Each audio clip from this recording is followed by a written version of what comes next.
Io, padre Bruno, l'unica cosa che ho scritto sul padre Palau è un capitolo di un libro intitolato Volti del Carmelo, tradotto anche in spagnolo come Rostros del Carmelo. E c'è un capitolo in cui io, essendo il titolo generale Volti, ho cercato di dare a ogni figura del Carmelo un volto. Come a San Giovanni della Croce ho dato il volto dell'amato, a padre Palau ho dato il volto dell'amata. E ho iniziato dicendo così: dal punto di vista sociale, Francisco è un fuggitivo, un perseguitato, un costretto a trovare rifugio sempre altrove, per anni lontano dalla sua patria, dalla sua chiesa e perfino dal suo Carmelo. Questo dal punto di vista della storia sociale. Dal punto di vista della sua intimità, della sua vocazione, potremmo dire, è un innamorato in cerca dell'amata. La comunità ecclesiale, dapprima inconsapevolmente, ma poi sempre più conquistato da lei, al servizio della quale si pone con tutte le sue forze, come un cavaliere medievale al servizio della donna dei suoi sogni, non con la spada di acciaio, ma con le armi della fede e dell'amore. Aveva 14 anni quando nel giorno della sua prima comunione, e come scriverà più tardi nel libro che narra la sua esperienza ecclesiale, sentì dentro di sé che dalle mani di Dio il suo cuore, sono grazie particolari che non tutti possono provare a questo livello, sentì che il suo cuore era stato fabbricato, creato, solo per amare. Questo effettivamente è il compito di qualsiasi cuore, ma lui lo sentì talmente forte che per tutta la vita non cercò altro che questo, per amare ed essere amato. Francesco si mise alla ricerca del bello, ma non lo trovò nelle cose. Lo trovò nella Chiesa, al punto che anche la contemplazione, e ritorniamo sul tema che accennavo prima, sempre non da specialista ma da curioso, trovò la Chiesa al punto che la contemplazione per padre Francisco Palau, dichiarato beato da Giovanni Paolo II il 24 aprile 1988, ha ormai per oggetto, la contemplazione ha per oggetto quella stessa umanità per la quale Cristo ha dato la sua vita. Sono parole che echeggiano quello che disse il Papa. E questo secondo me, dal di fuori, qui ci sono gli specialisti, dal di fuori questo è la vera originalità, il passaggio attraverso la Chiesa, cosa che non ce l'ha neanche Santa Teresa, non ce l'ha neanche San Giovanni della Croce. C'hanno altre cose, probabilmente più grandi, però questo aspetto del prossimo nel Carmelo non è così evidente, mentre è evidentissimo in padre Palau, contemplativo come i contemplativi del nostro ordine. Bene, adesso detto questo, io ho messo qui qualche domanda, però ciascuno poi dica quello che crede che risalti più interessante a partire dalla propria specializzazione. Io pensando, andando un po' in ordine di quelli che hanno parlato, qui alla Hermana Grazia Navarro avevo segnato questa frase detta da lei, riferendosi al padre Palau, che diceva: ordeno mis cosas is de los que dirijo. Soprattutto nel vedrà, diceva questo. Ho segnato anche confianza e amor sin límites, las obras de misericordia, programma de vida. Questo ho segnato, se vuole dire qualche cosa o su qualche altro argomento. Bien, primero clarificar, yo no soy especialista, soy estudiosa. Estudiosa del padre Palau, sí. Sí, lo destaqué incluso con mi expresión, la vida ordenada, porque, como todos sabemos, es al mismo tiempo título pero también experiencia. Sabe bien lo que pone. Mi vida ordenada al servicio de la Iglesia. Porque todos sabemos que el desorden afectivo, el desorden personal, diríamos hoy pues un poquito la desintegración, ¿no? La falta de unidad en la vida es lo que muchas veces retarda ese proceso en el que estamos los cristianos, los religiosos, ahí metidos, el proceso de santidad. Para el Padre Palau, cuando él vive la experiencia de que ha ordenado sus afectos, sus intereses, sus ideales, sus preocupaciones, su trabajo, su misión, su pastoral, cuando está todo ordenado al servicio de la amada, ciertamente se ha unificado su vida. De ahí que se retiraba a Alvedra muchas veces con este objetivo, para examinar y analizar y ver y profundizar cómo está mi vida ordenada o no al servicio de mi amada. Entonces ahí se daba cuenta de su pecado, ahí se daba cuenta de sus faltas que muchas veces le parecían a él que era como, pues la causa de no vivir ese amor como él cada día deseaba. O sea que ciertamente es todo un tema que incluso desde el punto de vista psicológico interesantísimo para ver todas las esferas por las que la persona humana se mueve y cristiana, para ver el enfoque de ordenar nuestra vida, nuestros intereses, nuestros afectos al servicio de la amada. Ciertamente hay mucha novedad con respecto en su vivencia de iglesia con Teresa y Juan de la Cruz, sí, es diferente. Es un rostro nuevo, sí, ciertamente. No sé si...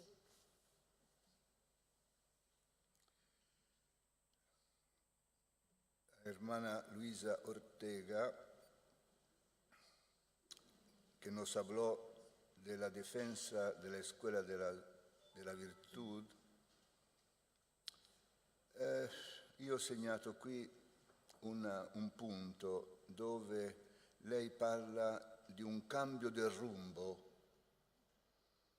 disponiéndome, son las palabras del Padre Palau, disponiéndome para lo que Dios quiere de mí. El solitario de Scubelles è uno stimolo che io do, non soy libera di parlare. Yo destacaba este punto a partir de las circunstancias históricas que le iban condicionando en la escuela de la virtud, en la defensa de la escuela de la virtud, que no iban las cosas tal como sus deseos querían. Entonces cambia de rumbo, decide cambiar de rumbo y se retira a Esvedra a contemplar a lo que él siempre llama a consultar la voluntad de Dios. Siempre dice y escribe a sus hijas, todo lo tengo en suspenso consultando la voluntad de Dios. Es como una tónica en él.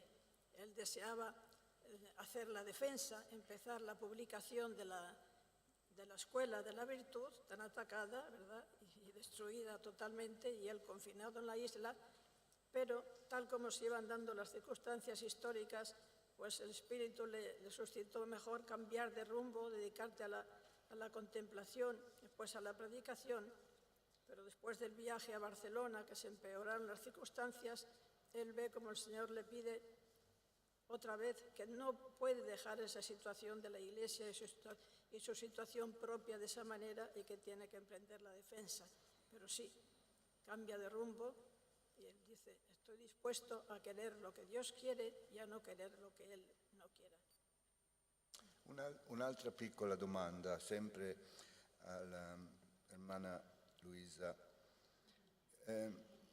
Diceva Padre Palau, o si tratta della parola di Dio o no. Se è parola di Dio deve essere libera. I tempi sono cambiati. Oggi non so se sarebbe capace di dire così. A me, io ho segnato lì mentre ascoltavo, ingenuità. Él defiende la libertad de la Iglesia, totalmente. La palabra de Dios, la Iglesia tiene que ser libre en sus formas de predicación, tiene esa expresión. O no es palabra de Dios o ha de ser libre. No puede ser constreñida, no puede ser atacada como lo estaba siendo tan violentamente, ¿no? Defender la independencia de la legalidad cívica a la eclesiástica, la libertad de la palabra de Dios. Gracias, grazie. A la hermana Lola Jara.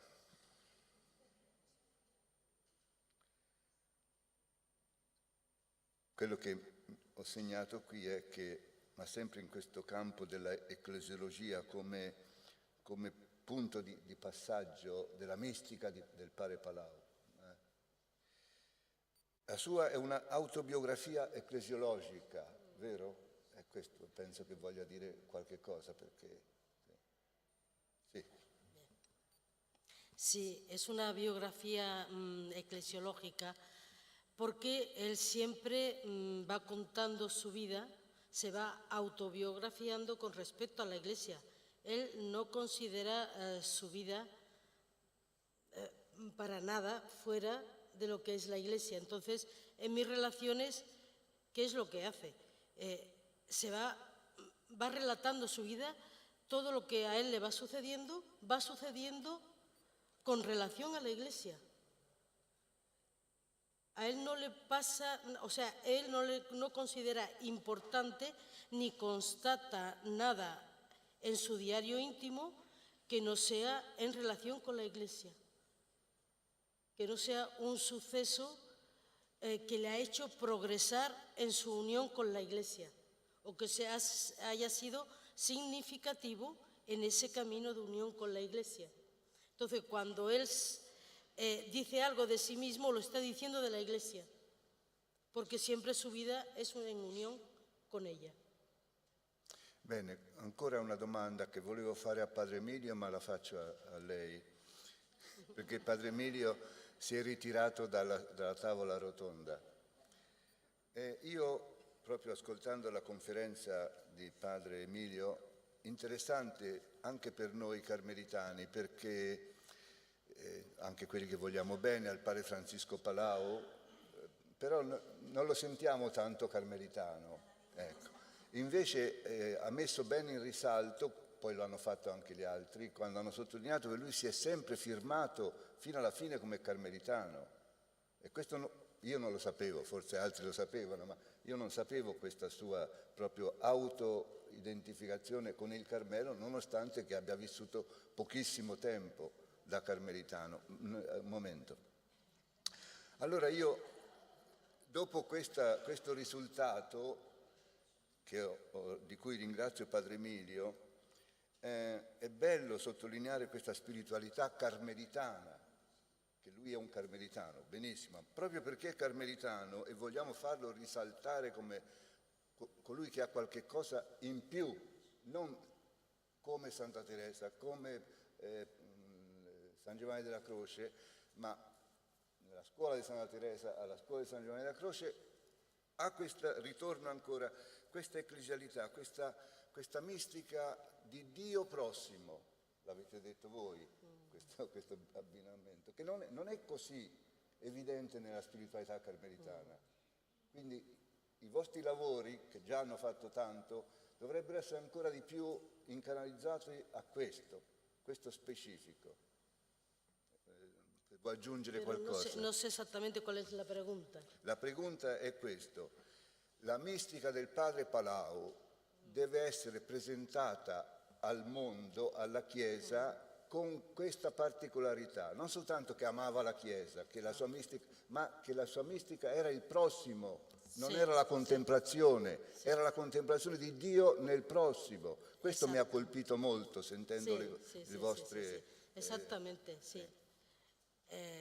Él da esa visión o esa perspectiva que completa, que no es distinta, sino que completa la perspectiva teresiana sanjuanista del Carmelo, ¿no?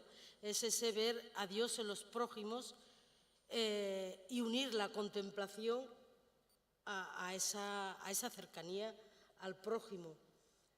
Muchas veces también en mis relaciones, cuando él le dice a la Iglesia, figurada en Raquel o en Rebeca, no, más en Raquel en este sentido del prójimo, cuando le dice, ay, quisiera estar contigo en la soledad, más o menos las palabras, no son textuales, ella le contesta, cuando estás con el prójimo, estás conmigo, y siempre que estás haciendo obras de caridad con el prójimo, estás conmigo y io contigo.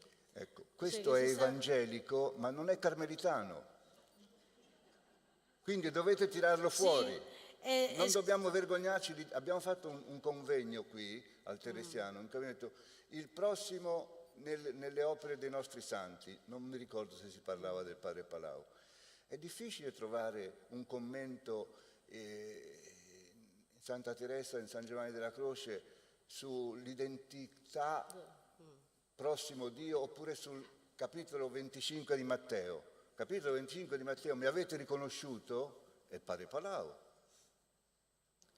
Pero él lo hace desde esa contemplación de Dios. Él sabe unir en una sola cosa Dios y los prójimos. Porque él incluso habla de las moradas y añade una octava, que en realidad no es una octava, sino que es la misma séptima que él le da esa relevancia que quizás no le da Santa Teresa.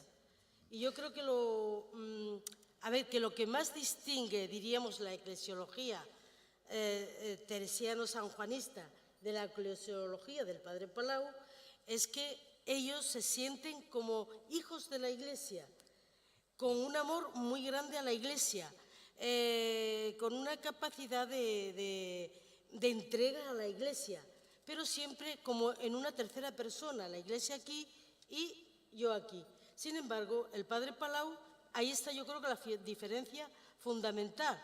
El Padre Palau vive a la Iglesia como su tú, como la parte de sí mismo, y todo su camino es de transformación en ella. Así como el tú, diríamos, de Santa Teresa es la humanidad de Cristo, o el Cristo, para el Padre Palau es la Iglesia. Yo creo que está ahí la diferencia, y no solamente de Santa Teresa y de San Juan de la Cruz o de la espiritualidad carmelitana, sino que a lo largo de toda la historia de la Iglesia no ha habido, por lo menos que lo haya manifestado, igual lo ha vivido pero no lo ha manifestado, no ha habido ningún autor que tenga la vivencia de la Iglesia que expresa el Padre Palau. Grazie. Io quando insisto su questo non insisto perché voi non lo sapete, voi lo sapete, insisto perché voi insistiate proprio su questo aspetto, perché tirare fuori dei santi tutte le cose belle, tutte, non serve molto sottolineare quello che è specifico. E la Navarro voleva dire qualcosa.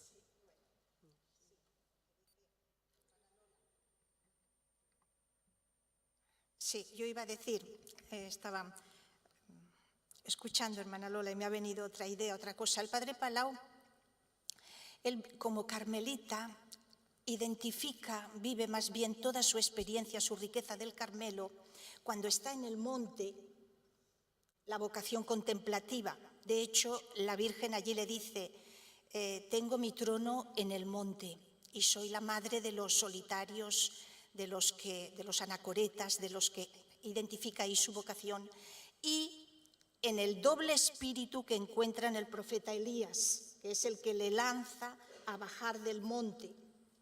Entonces es el celo por la gloria de Dios que me lleva a servir al hermano.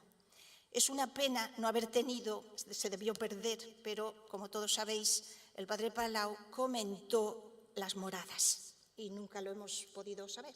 Pero le dijo a Juana, lee el Tratado de las Moradas, hablándole, quizá la hermana Josefa sabe algo más de esto, hablándole de aquel aspecto del amor al prójimo que él llevaba dentro de sí para desarrollar como parte de su experiencia mística, que le había unificado la vida en el amor a Dios y el amor al prójimo que desde la infancia sus padres le habían leído en la Biblia, en los Evangelios, le habían enseñado.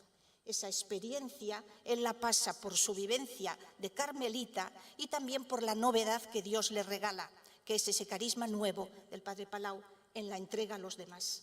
No sé si. Grazie. Sì, sì. Son dos cosas que quisiera matizar. El padre Bruno acaba de decirnos, ha hecho como una confesión y ha dicho, yo no lo tenía por muy carmelitano, ¿no? Es una apreciación bastante general entre los carmelitas descalzos, quizá más fuerte que entre los carmelitas solos de la observancia. Y quería decir una palabra sobre eso, una sobre eso y la otra sobre el aspecto que has matizado. No para decir que el Padre Palau era carmelitano, lo tengo que asociar a San Juan de la Cruz, lo tengo que asociar a Santa Teresa de Jesús. Es carmelitano porque es carmelitano, por sí, per se. Bueno, pues sobre esas dos cosas. La primera, sobre el Padre Palau. Emilio no tocó ese punto. Pasó al testimonio de sus hijas como referente del carmelitanismo también del Padre Palau. Pero el Padre Palau fue un exclaustrado como tantos exclaustrados.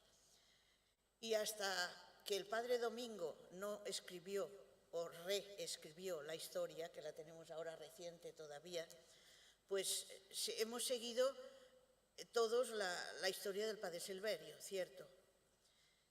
Y en el Padre Silverio, y de ahí se ha seguido todos, y la tradición de Navarra, la provincia madre, pues hemos seguido todos la idea de que la congregación, la orden prácticamente quedó renovada, ¿no? Y se restauró la congregación española. La congregación española no se restauró nunca. Claro, hasta ahora lo hemos dicho así, pero lo hemos dicho mal. El Padre Domingo ha hecho un esfuerzo muy grande ahora para clarificar esto, ¿no? Y el Padre Urquiza también publicando los documentos. Entonces, claro, tenemos que clarificar. Porque, bueno, ¿y el Padre Palau por qué no volvió al convento? No era carmelita, un carmelita a la intemperie, un carmelito sui generis, un carmelita a su modo y manera. Entonces, claro, estoy viendo las expresiones, ¿no? Entonces, es bueno, sí, es que estoy mirando las caras y los gestos, ¿no? Entonces, es bueno que de una vez por todas, y en un convenio así, en un congreso, pues que se clarifique esto muy bien, porque la congregación española no se restauró nunca.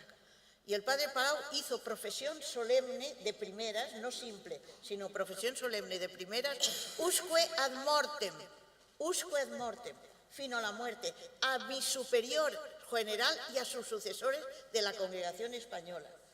Dicen, Marquina se restauró la congregación española en el año 1868. Esto no es verdad, es un error histórico. Entonces, de todas, es bueno clarificar esto, porque en realidad el Padre Palau yo creo que no hubiera adherido. Si es que lo conoció, que yo creo que sí que lo conoció, yo creo que no hubiera adherido, porque él hizo su profesión a la congregación española, usque ad mortem, al superior de la congregación española y a sus sucesores.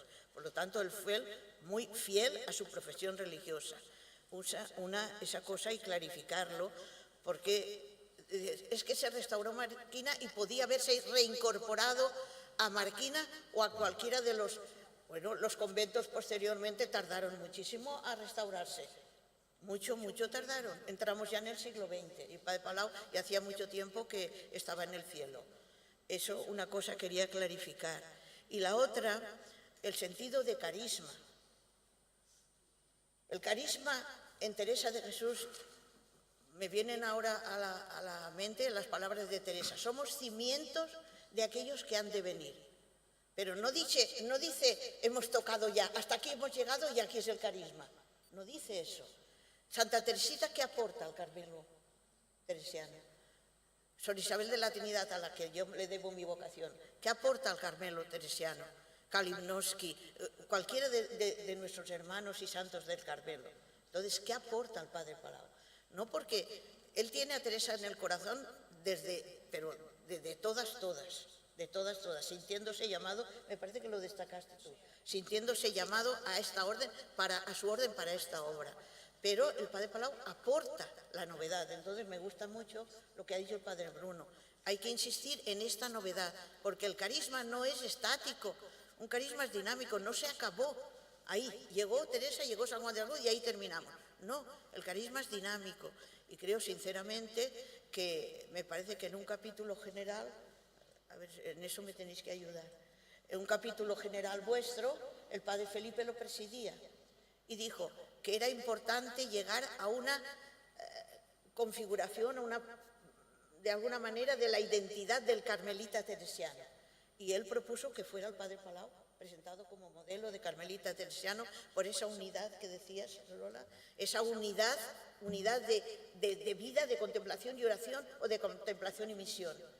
Entonces, bueno, pues, ¿qué es lo que el padre Palau aporta como carmelita y teresiano al carisma de Teresa de Jesús? Este es el planteamiento, y yo sinceramente creo que aporta y aporta mucho. Esas dos cositas, no sé si he clarificado, però quería decir estas dos cose. Grazie, grazie. Forse padre Emilio è salito su perché vuol dire la sua. No, non è stato da propria iniziativa, ma che avete visto che sono stato chiamato in merito. Comunque umilmente mi nascondo un po' dietro questo schermo. Sono stato chiamato in merito perché padre Bruno mi ha puesto banderillas de fuego. Questo non lo capite, è un termine della tauromaquia proprio, siccome una corrida di tori è stata colpevole dell'incendio del convento di Padre Palau. Quando il toro non si muove, quando è così, c'era l'abitudine di picchiarli con fuoco, no? Perché così saltasse, eccetera. Vabbè. Una cosa molto bella. No, io volevo dire due cose perché Josefa ormai ha chiarito una cosa che io volevo proprio domandarle perché fosse chiara per tutti. Cioè la prima cosa è un'esperienza personale.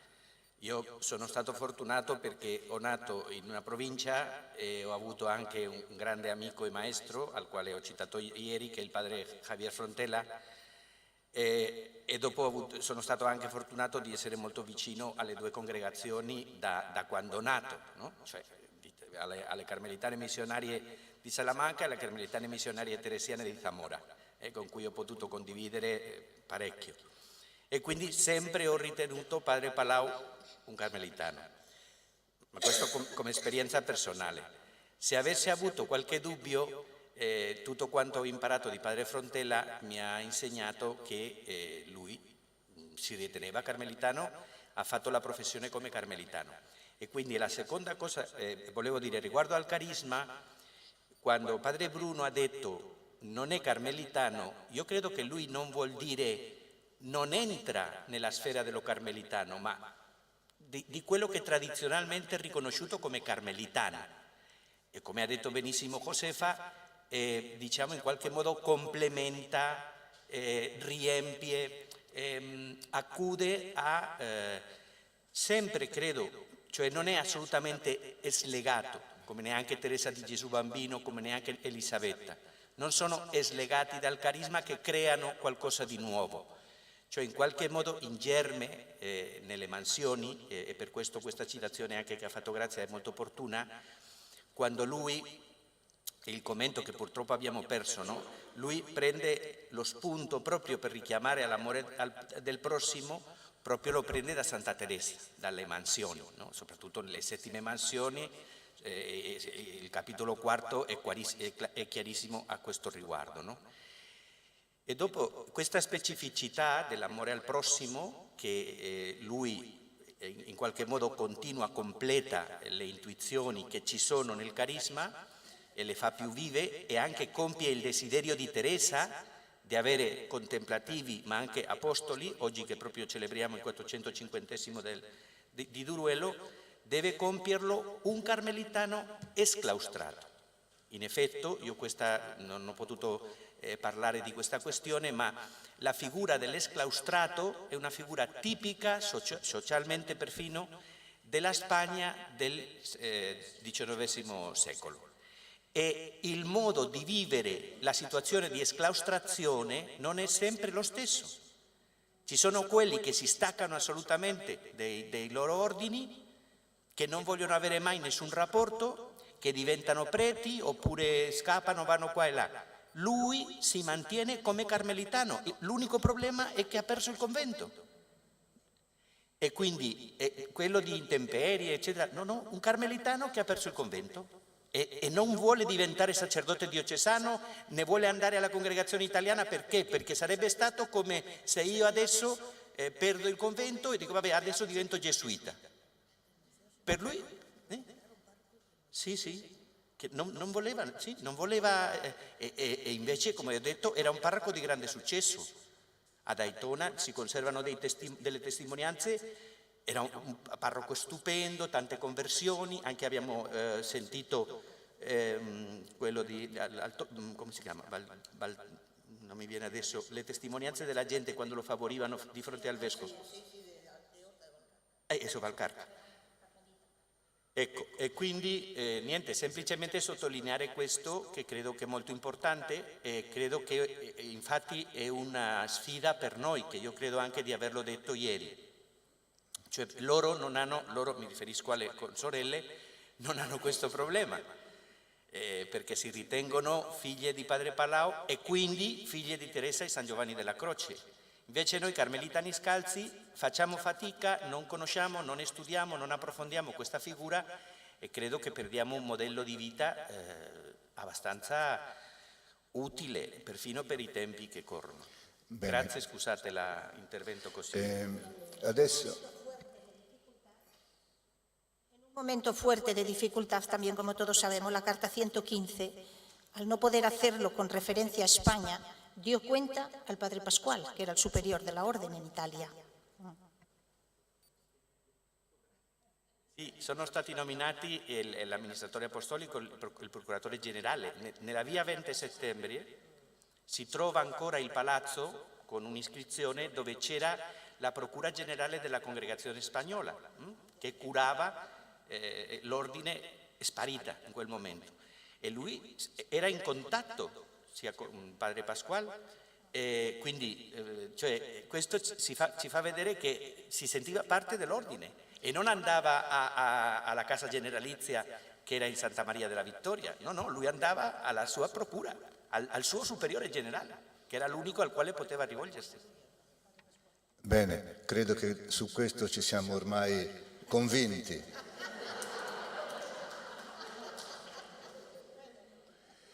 Non so se adesso qualcuno del pubblico vuole fare qualche domanda.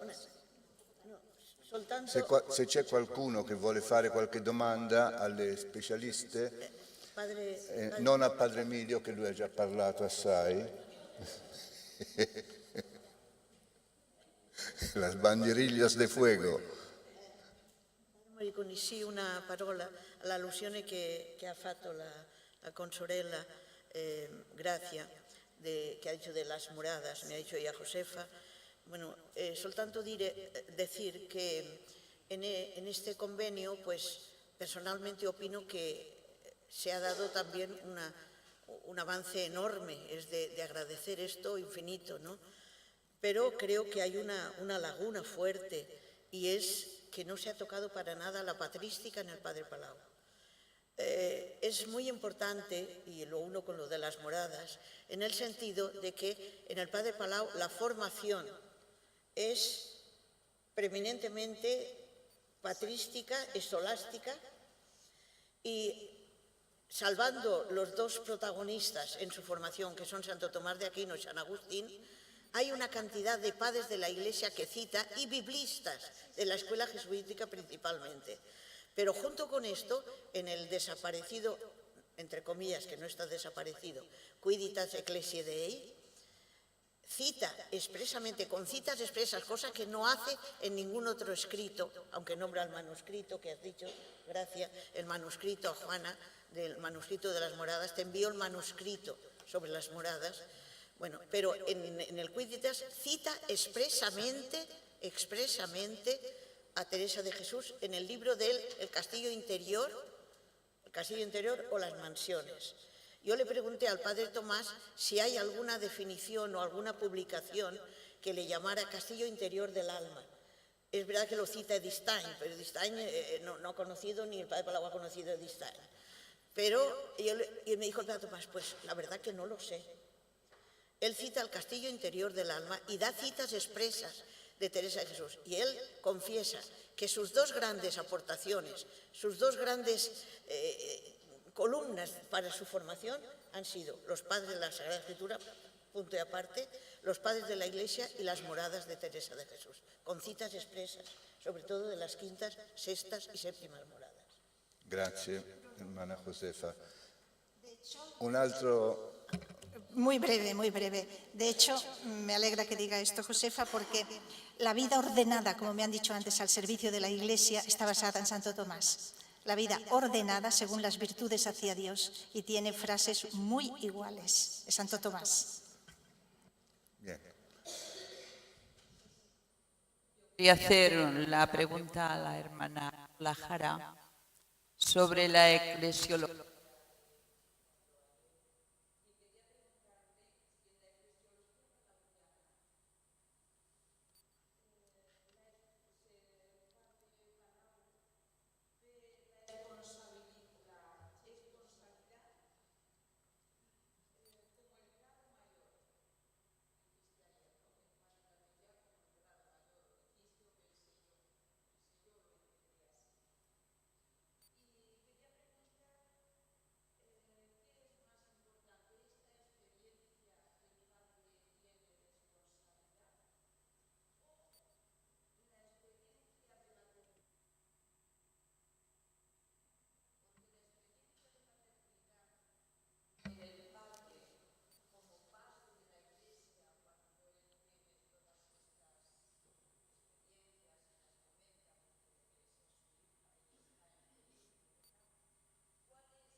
Sí, también eso yo lo he pensado mucho. Y al final llegué a la conclusión que la experiencia de esponsalidad tomada en general, el símbolo de la esponsalidad, porque ya sabéis que él también habla de matrimonio, habla de desposorio y habla de matrimonio.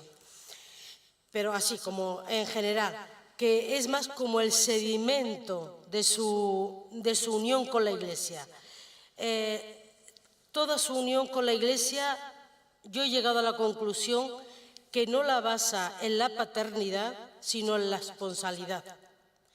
Entonces yo no diría que es más o menos importante, sino que es otra dimensión. Que la paternidad en un momento determinado, cuando en el 1860 tiene esa percepción de la Iglesia, descubre la paternidad. Y dice él textualmente que descubre la paternidad de una manera muy singular, no como los sacerdotes se llaman comúnmente padres de la Iglesia, sino que es un tipo de paternidad totalmente vivencial y que es asociada, diríamos, a la paternidad de Dios. Entonces yo creo que esa es una faceta importantísima en su vida y además que va saliendo a lo largo de todas sus manifestaciones en mis relaciones, pero que el hilo que une toda su experiencia, la base, diríamos, de toda su experiencia de unión con la Iglesia es la esponsalidad, porque también tiene un texto que dice, que va diciendo todos los tipos de relación a nivel humano y los va comparando con la relación con la Iglesia. Y dice, la relación de amistad es muy importante, La relación de paternidad también es muy importante, pero no es completa.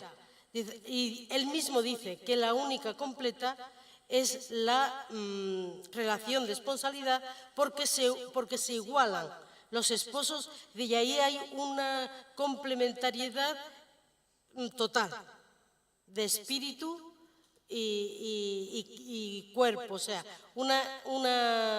yo no retengo las citas textualmente. Eso es, al revés, Josefa, que ella sí que tiene las...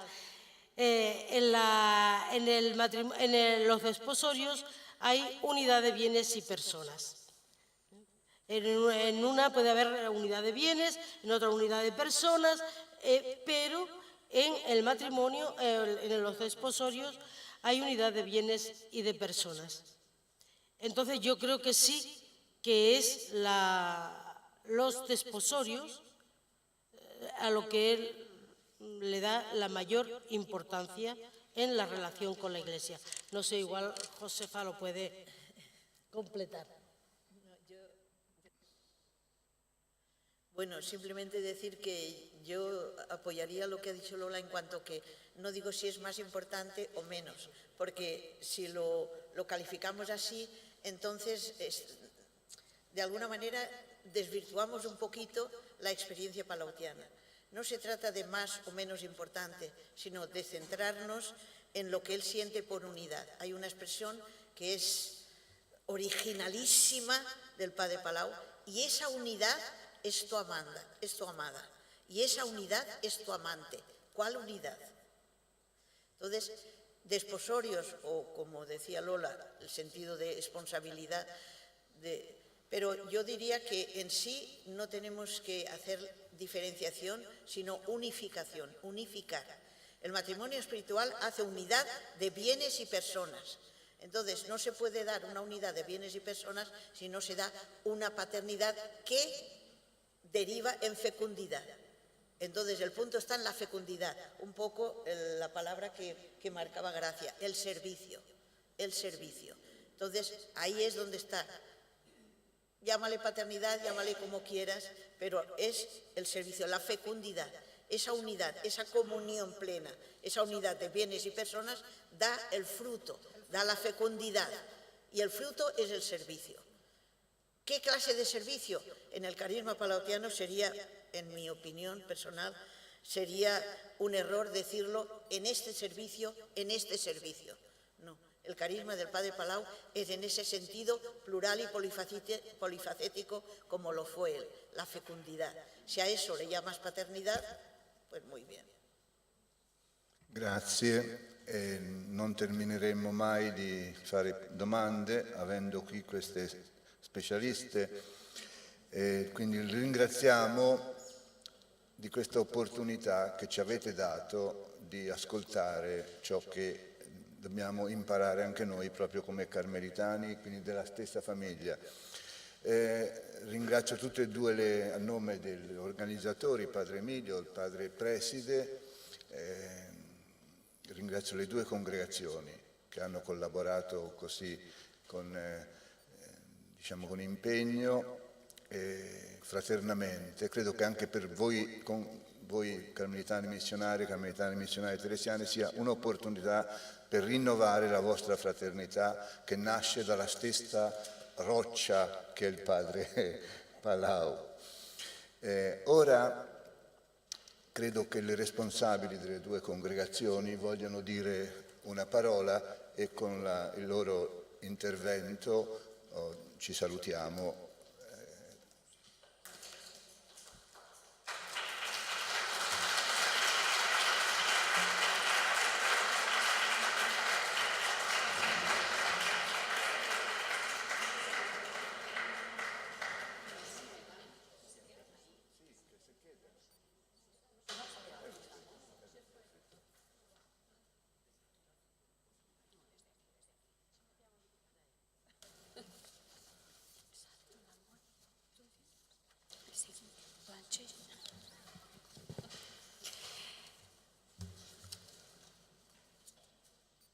Buonasera a tutti.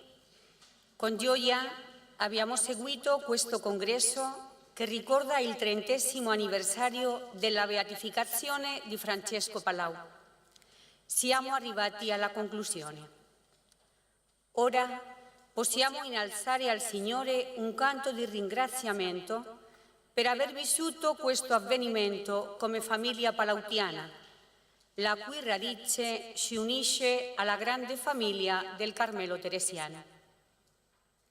Un canto che si fa musica viva nel percorrere la vita e la spiritualità di questo grande profeta del secolo XIX, la cui santità di vita 30 anni fa fu riconosciuta pubblicamente dalla sua amata la Chiesa. Le note di questa musica sono state ascoltate nei 5 continenti, grazie alla sua opera di fondatore. Sono note che ci parlano di relazione, esperienza, comunione, multiculturalismo, pluralità e universalità. È bene dimostrare gratitudine. Vogliamo porgere il nostro ringraziamento alle persone che hanno reso possibile la celebrazione del congresso, in modo speciale a questa facoltà del Teresianum, rappresentata dal preside padre Denis Chardonnay, per la sua generosa accoglienza. Al padre Emilio Martínez e alle sorelle Maria del Carmen Arroyo, Concepción Ramón, Lola Jara, Gracia Navarro e Pilar Munil, che hanno organizzato con cura questo evento. Grazie ai relatori che ci hanno aiutato a conoscere meglio Francesco Palau, per il loro impegno e amore verso il nostro fondatore. Un grazie a tutti voi che avete partecipato a queste giornate formative. Salutiamo anche chi ha partecipato e ci segue online. Speriamo che il percorso presentatoci dai relatori, il contesto storico, biografico e l'itinerario spirituale di Francesco Palau ci abbia aiutato a conoscerlo e a entusiasmarci, ad approfondirlo e a imitare l'esempio di vita e soprattutto a vivere la sua spiritualità di amore e servizio alla Chiesa. L'averlo contemplato come carmelitano scalzo, come fondatore della Scuola della Virtù, come esorcista, sempre impegnato con i più emarginati della società del suo tempo, ci faccia cercatori instancabili del volere di Dio, impegnati nella realtà e in ogni situazione che ci si presenti, senza paura di essere perseguitati anche con il rischio di dover dare la vita.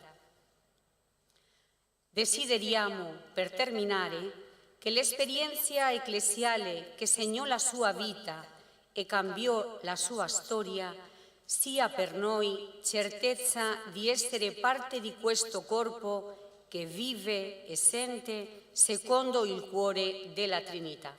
Grazie a tutti.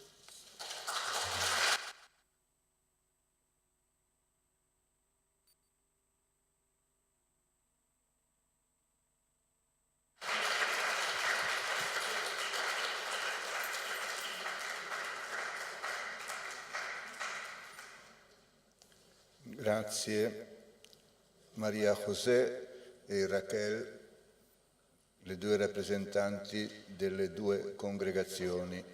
Grazie a tutti e siccome padre Palau amava la Chiesa e vedeva in Maria il tipo della Chiesa, terminiamo con un'Ave Maria. Ave Maria, piena di grazia, il Signore è con te.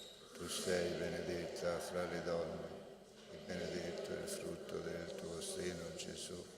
Santa Maria, Madre di Dio, prega per noi peccatori, adesso e nell'ora della nostra morte. Amen.